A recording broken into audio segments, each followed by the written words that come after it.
İçinde bulunduğumuz süreçte güven artıcı önlemlerin öncelikle hükümet tarafından acilen alınması ihtiyacı ortadadır. Güvenlikçi, militer bir dönemin projesi olarak geliştirilen karakollar ve karakol tadilatları şu anda barış sürecinin önüne dikilen kaleler görünümü arz etmektedir.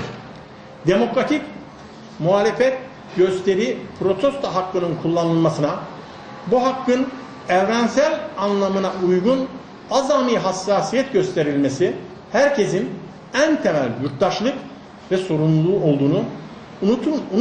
olduğunu unutmamak gerektiğini herkese bir kez daha hatırlatmak isteriz. Son olarak Başbakanın ve hükümet yetkililerinin konuyu uyuşturucu kaçakçılığı ile izah etme konusundaki ısrarlarının ve çözüm sürecine dönük umutları kırıcı açıklamaların kabul edilebilir ve sorumlu bir davranış olmadığını belirtmek isteriz.